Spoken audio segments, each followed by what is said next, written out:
Olá, pessoal. Eu sou o Rodrigo, hosting do Comics Voices, o podcast que importa e também exporta. Hoje é um dia super especial, porque é a nossa estreia nesse imenso mundo dos conteúdos e podcasts. E nesse primeiro episódio, para fazermos jus ao momento, temos a presença ilustre de um grande profissional de comércio exterior. Grande não só pelo tamanho, já que ele tem uns 2 metros de altura, mas também por todo o talento que possui. Uma salva de palmas para Cristiano Teixeira, consultor funcional da E-Comics NSI. Cris, fala um pouco de você para o pessoal que está ouvindo a gente te conhecer melhor. Obrigado, Rodrigo. Agradeço muito aí a oportunidade de estar participando com todo mundo, tá? É um prazer aí estar com vocês. Rodrigão, eu sou profissional de comércio exterior já há 16 anos, sempre atuei na parte aí na parte operacional, né, de comércio exterior, e recentemente eu estou atuando como consultor funcional aí na NSI, implantação de sistema. Bacana, muito legal, Cris. Então, vamos começar o nosso bate-papo sobre o assunto do momento, a Covid-19. Cris, diz uma coisa, como uma, abre aspas, gripinha, fecha aspas, pode causar tamanha crise econômica como o Covid-19 tem feito? Essa pergunta é até engraçada, a gente tem até polêmica aí do nosso presidente, né, falou sobre isso, mas a questão toda é que a Covid-19 não é bem uma gripe, né? As gripes, falando assim, do ponto de vista biológico, a gripe está ligada ao vírus da influenza, né? E a Covid está ligada ao beta-coronavírus, né? E é uma coisa muito nova, a gente não tem vacina para isso, não tem tratamento, né? E os coronavírus, eles parecem, imagina, a gente tem que olhar para eles como se fosse uma gripe, assim, potencializada, principalmente assim no trato respiratório, né?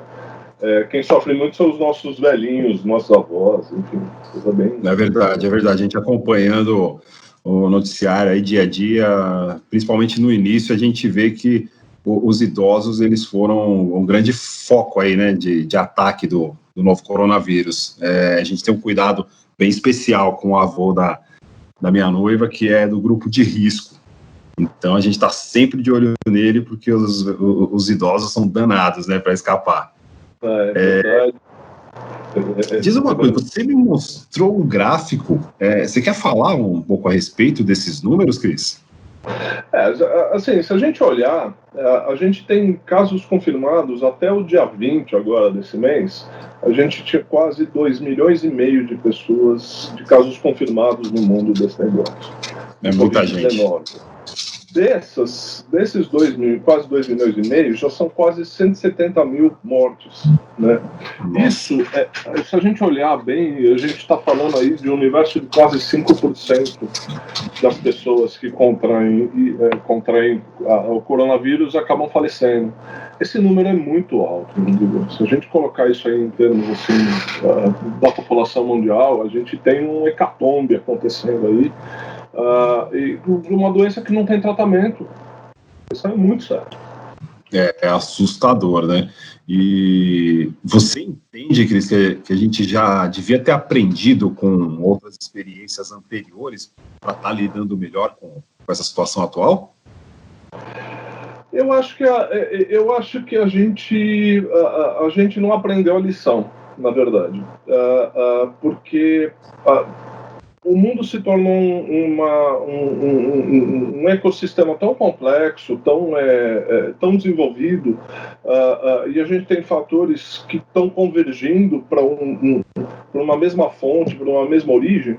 Então, quando acontece um evento como esse da Covid-19, o impacto se torna muito forte, né? Onde eu quero chegar? A população mundial está muito grande, a economia está muito concentrada nessa questão de China, nessa polaridade entre China e Estados Unidos. Então, qualquer evento que afeta esses dois mercados impacta muita gente, impacta as economias de uma forma muito ampla. Do ponto de vista de gerenciamento de risco, do gerenciamento de crise, isso se tornou como se fosse um funil. Qualquer coisa ali está se tornando muito sensível. Isso que eu digo que a gente não aprendeu com as lições do passado. Entendi. Você falou, é bem verdade. O que afetar Estados Unidos e China realmente transforma o mercado financeiro num cenário catastrófico, né? E a gente tem sofrido com os resultados disso face o valor do dólar aqui para a gente, né? Sem dúvida alguma, sem dúvida alguma. Se a gente olhar assim desse lado econômico, não sei se você lembra muito bem a crise que a gente teve lá do subprime americano em 2008.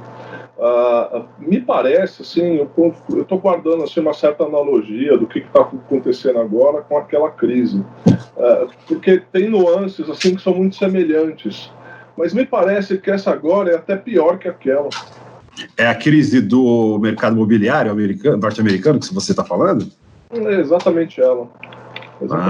Bacana. Não, continua seu raciocínio, é interessante. Se a gente olhar aquela crise em 2008, de onde ela nasceu? Em 2008, a economia mundial, a economia americana era muito liberal, né? E o que aconteceu? Eles inventaram lá um mecanismo onde eles concediam empréstimos para as pessoas. Eles conseguiram criar uma forma de reduzir o risco de aceitação de empréstimo para o público em geral. Tá? E o que acontecia? Ele conseguia fornecer um empréstimo para o cidadão americano comprar o imóvel dele, a casa própria, e lastreava esse empréstimo num derivativo que era negociado no mercado internacional.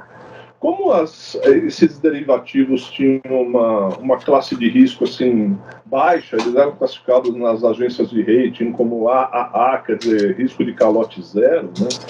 Tinha o governo do mundo inteiro emprestando dinheiro para as imobiliárias americanas poderem financiar as casas. E o que aconteceu? O juro de tudo isso aí era muito baixo. Quando chegou em 2005, o Federal Reserve americano precisou abaixar a taxa de juros, elevar a taxa de juros para conter um movimento inflacionário que estava acontecendo lá nos Estados Unidos. Quando isso aconteceu, o título soberano americano ficou mais interessante que esse derivativo. E o que aconteceu? Ninguém mais começou a negociar esse derivativo, ele perdeu liquidez. Né?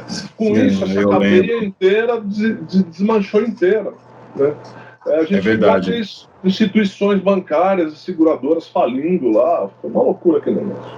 Eu lembro de acompanhar pela internet essas notícias, foi o caos. Foi um momento em que algumas pessoas também enxergaram oportunidade, acho que no mercado financeiro, e fizeram muito dinheiro, mas no geral foi o caos, né? No geral foi o caos, e eu digo que em 2008 foi quando as pessoas começaram o investidor comum começou a entrar em renda variável, toda aquela coisa, e tomou uma pernada dessa aí, uma rasteira dessa aí, eu acho que acabou com o ano de muita gente. Você acha que nesse caso a gente tem um abalo, fazendo, né, o link aí das duas situações, a gente tem um abalo de confiança generalizado? Olha, Rodrigo, eu acredito que isso não estou falando de Covid, nem de crise de subprime, eu estou falando na nossa vida geral, na nossa vida cotidiana. Toda vez que a gente passa por uma situação de crise, a primeira reação que a gente tem é que a gente quer que a nossa situação, o nosso psicológico, ele retorne ao status anterior. Né? A gente quer que os dias se retornem àquilo que era antes dessa crise acontecer, e isso é em tudo, na parte econômica, na parte de saúde, quando a gente sofre algum abalo, a perda de uma pessoa querida, é da natureza humana isso. Tá? Sim. Na verdade, o que acontece em situações de crise como essa é que as pessoas se veem perdidas e buscam nas referências que elas têm, né, em quem elas confiam, esse direcionamento, né? Agora, diz uma coisa para mim, você fez essa relação, essa correlação entre pandemia e atual crise econômica, né? Como que você fecha esse raciocínio aí?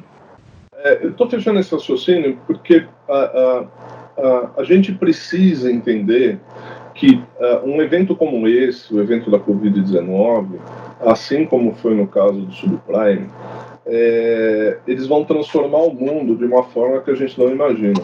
Né?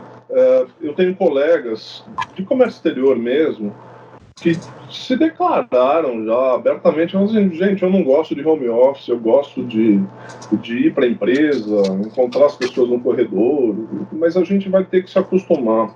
Eu quero dizer que a gente vai ter muita mudança por conta disso, e é no nosso cotidiano. Quando a gente, traçando um paralelo assim, que eu falei, da H1N1, da influenza com a Covid-19, do beta-coronavírus, a gente tem uma mudança já na nossa vida. As pessoas praticamente nem lembram da crise que a gente teve com o H1N1, mas esse ano, no cotidiano atual, todo mundo se vacina todos os anos, né? Com a Covid-19 vai ser a mesma coisa. Essa questão que a gente acabou adquirindo aqui, essa questão do home office, a questão da forma como a gente consome as coisas, muita compra pela internet, vai continuar a acontecer, vai se potencializar, na verdade, de uma forma geral. A gente vai chegar nesse ponto ali, a gente vai acabar olhando que para o comércio exterior também a gente vai ter mudanças com relação a isso. A gente começa a perceber assim, que o governo vai se tornar mais presente dentro da economia, ele vai passar a cuidar mais das pessoas, ele vai cuidar mais dos desempregados, das pessoas que são sem teto, como ele está fazendo atualmente. Só para finalizar esse ponto específico, eu me coloco muito no papel de eu procuro ter empatia, por mais que a gente saiba que os governantes às vezes não estão interessados na saúde das pessoas, eles estão interessados no que vai acontecer na eleição, etc. A gente não pode ser leviano de não achar que eles não estão envolvidos, tá? Essas pessoas vão ter que tomar uma decisão muito séria, nos próximos dias, inclusive, que ou a gente tem o restabelecimento da economia em troca de algumas vidas, tá? Porque igual eu falei, igual a gente está vendo, a agressividade dos números ela é muito evidente. São 5% de todo mundo que contrai Covid-19 acaba falecendo. Né? Então, é altíssimo, né? Não, você tem razão. Acho que sempre, após eventos dessa magnitude, a vida das pessoas nunca voltam a ser as mesmas, né? As adaptações que a gente tem feito, como você citou aí, fazer o famoso home office, né? Eu particularmente descobri até que eu sou capaz de assumir outras atribuições estando em casa concentrado, diferente de estar no ambiente de trabalho ali, escritório, onde a gente acaba sendo interrompido quase que a todo momento para ajudar alguém, responder alguma dúvida ou fazer alguma coisa diferente, ou até para sair tomar aquele cafezinho com o colega, né? Então, eu concordo com você. Agora, com relação ao comércio internacional, que mudanças você acha que já podem ser percebidas ou que serão percebidas no comércio internacional? Olha, Rodrigo, eu acho que ainda é muito cedo para a gente estar falando aí em números exatos, tá? Eu estava lendo uma entrevista lá na página do World Trade Organization, que o presidente é um brasileiro, inclusive, é o Roberto Azevedo, né? O diretor da OMC, ele já menciona uma queda agora, tá? A crise da Covid, em termos de Brasil, a gente tem 40 dias, né?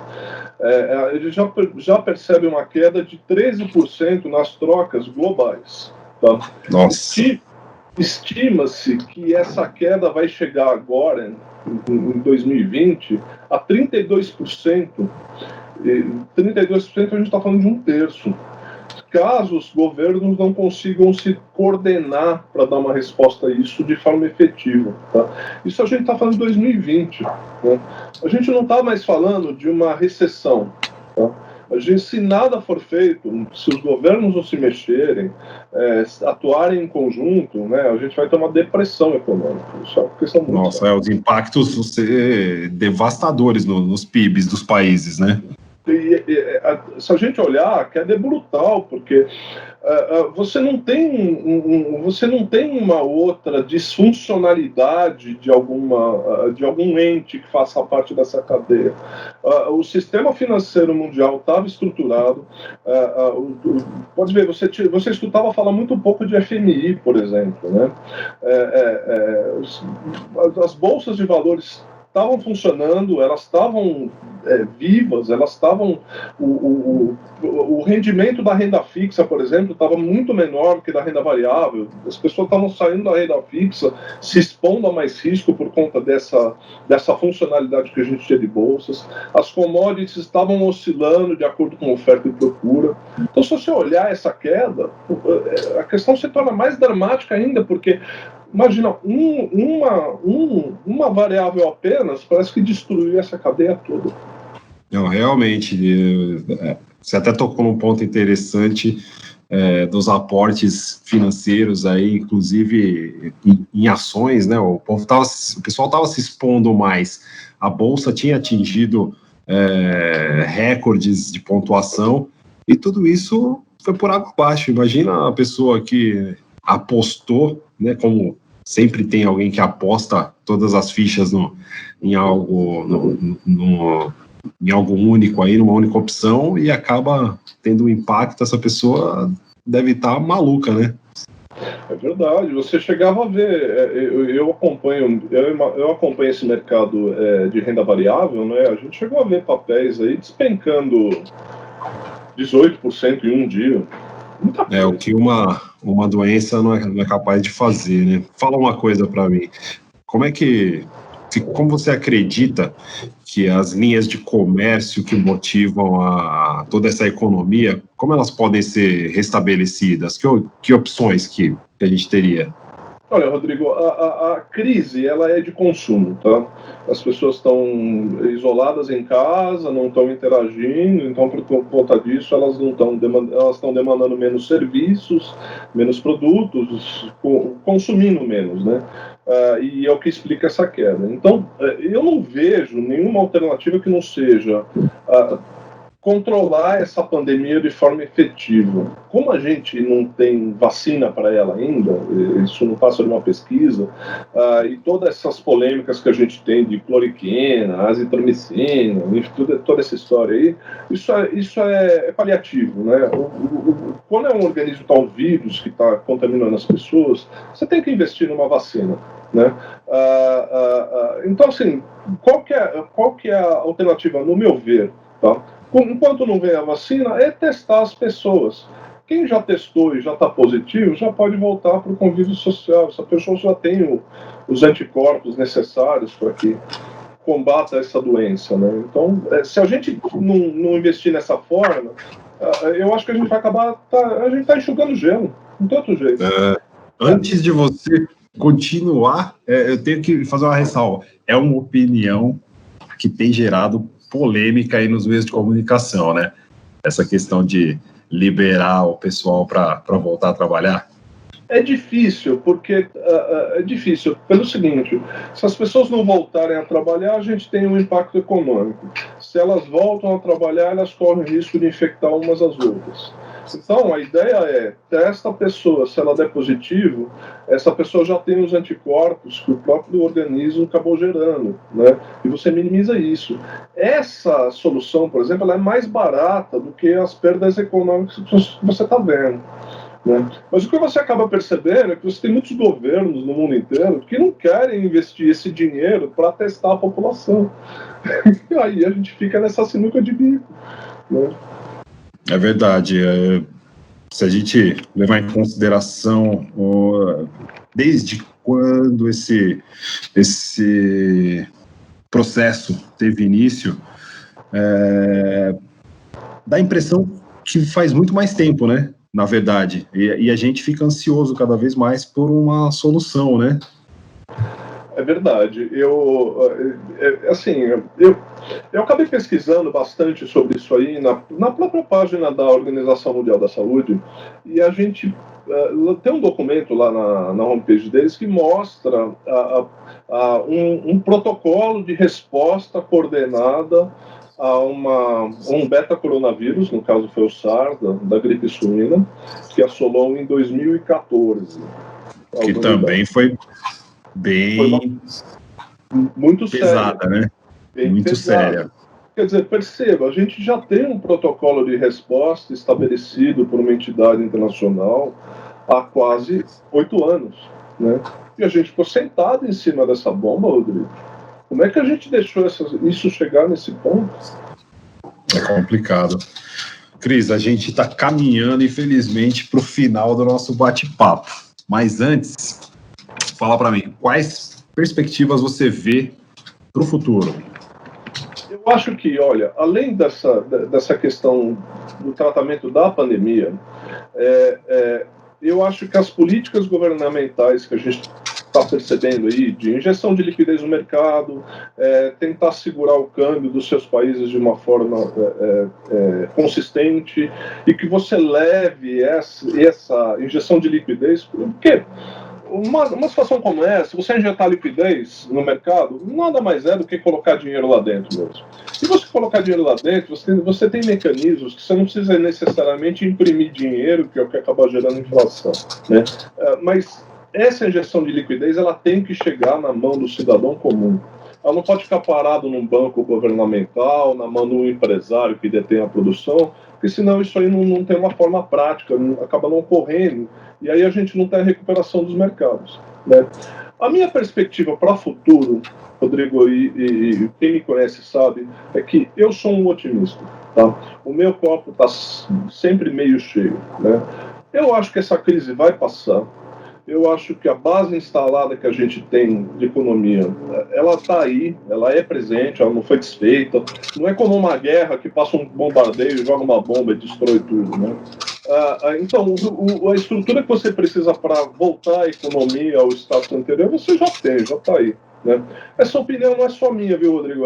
Quem compartilha da minha opinião é Paul Romer. Ele é prêmio Nobel da Economia em 2018. Só isso, né? Pouca coisa. Exatamente. Mas o que a gente não pode é achar que a economia se tornará a mesma coisa do que era em 2019, né? Jamais. Essas mudanças elas se tornarão presentes na nossa vida. Viu? Acho que até métodos de produção, a questão de estoque, tudo isso deve estar sendo extremamente repensado, né, pelas organizações, né? Exatamente. Primeiro porque a gente começa a contar com esse colchão social que os governos vão passar a atentar para o cidadão comum, né? Não faz mais sentido em 2020 uma pessoa estar desamparada na rua, sem casa, passando fome, a família em situação de necessidade. Tem que ter pelo menos um mínimo. Eu não estou dizendo que o Estado tem que cuidar das pessoas como um todo, mas tem que ter um mínimo nessa parte. Legal. Eu gostei de saber que você é um otimista. Bem-vindo ao grupo dos otimistas, meu amigo. Aqui você vai ter sempre um lugarzinho te esperando, porque a gente também está muito otimista com o futuro aí, com esse cenário que deve abrir oportunidades também, né? É óbvio que a situação ainda é delicada, a gente sabe e tem noção do peso disso, mas como bons otimistas, a gente tem que ver esse copo mais cheio do que vazio, né? É verdade. E dentro desse otimismo que eu tenho, inclusive, eu acabo olhando uma segunda mudança que a gente vai ter nesse status, né, que se trata da recuperação da economia. Isso está ligado na forma como a gente faz o comércio internacional atualmente. Eu acredito que um conceito que era muito presente até então, o conceito de just in time, aquele conceito de estoque mínimo, centralizado no fornecimento de uma única empresa ou de um único canal de distribuição. Eu acho que isso aí vai acabar. As economias ficaram muito centradas nessa questão, e a gente vê quando ocorre um evento desse, praticamente para tudo, né? Sim, é o método de produção, se eu não me engano, criado pela Toyota, né, na década de 70, isso aí, então deve estar com os dias contados. Eu acredito que sim, viu, Rodrigo? Porque o risco se tornou muito grande, né? Impressionante. A gente está com a coisa tão massificada que o risco acabou se tornando muito grande. Entendi. Não, legal. Olha, Cris, como você tem sido um convidado muito bacana e ouvindo bacana, eu acho que não é legal porque é uma palavra que entrega a minha idade. Eu acho que a sua também, né? Se você concordar. Deixa pra lá. O que eu quero é pedir um plus para você. Dar um último recado para a gente a respeito desse assunto. Pode ser? Claro, com certeza, Rodrigo. E é um prazer poder compartilhar esse sentimento com vocês. Tá? Eu realmente acredito no seguinte: olha, a crise de Covid-19 vai passar. Depois da tempestade, o sol irá brilhar. Tá? Mas esse sol vai brilhar num mundo um pouco diferente. Tá? Da mesma forma como a gente aceitou algumas coisas no passado, que modificaram a nossa vida, vai acontecer a mesma coisa. Isso não é bom nem ruim, é uma mudança, faz parte da vida. O que eu acho que não pode acontecer é a gente achar que vai morrer porque a gente simplesmente vai tomar o elevador do nosso prédio, né? E quanto a isso, até criei um termo, tá, Rodrigo? Eu disse que a gente... Conta pra gente. A gente tem que se precaver do coronavírus, mas a gente tem que tomar muito cuidado com o coronanoia. O coronavírus, eu sei que a gente pode usar máscara, lavar bem as mãos. Agora, e o coronanoia, como é que evita? Exatamente. O coronanoia, ele nasce de consumir notícias tóxicas, de não manter uma rotina de vida que seja equilibrada, saudável, né? Pratique coisas boas, pratique meditação, pratique esportes, tenha contato com pessoas alegres, mantenha a alegria e a positividade. Não deixe de viver, né? Exatamente, falou tudo, Não Rodrigo. seja um refém dentro do seu círculo ali de ciclo de família, a sua própria casa, descubra novas atividades, né? É uma oportunidade também para isso, né? Exatamente. Muito, muito legal, Cris. Bom, eu só posso agradecer a participação do Cristiano Teixeira, nosso primeiro de muitos convidados. Cris, obrigado por compartilhar com a gente esse material riquíssimo que você produziu sobre as transformações econômicas, sociais e comerciais pós-Covid-19. Inclusive, é um material que foi para conhecimento de todos aí, né? Acabou sendo publicado em alguns meios de comunicação. E quais meios de comunicação saiu, Cris, para o pessoal ter uma ideia? Olha, eu acompanhei isso bastante parece que foi no Estadão, na coluna do Fausto Macedo. Eu vi uns outros replicadores também de conteúdo na internet. Legal, muito bacana. Para vocês verem que o podcast já começa com o pé direito e aqui a gente vai ter convidados de peso, trazendo sempre esses assuntos extremamente importantes aí, contextualizados. Agora, deixar um abraço aí para todo mundo que acompanhou a gente hoje e espero de coração contar com a presença de vocês no próximo programa, no próximo episódio. Nada de coronanoia, pessoal, como o próprio Cris aí definiu um novo termo aí para esse medo extra, né, absurdo aí, além do que a gente deve ter. E, por favor, se cuidem, lavem as mãos e estejam aí próximos de quem vocês amam dentro do possível. Um grande abraço. Tchau, tchau. Muito obrigado, pela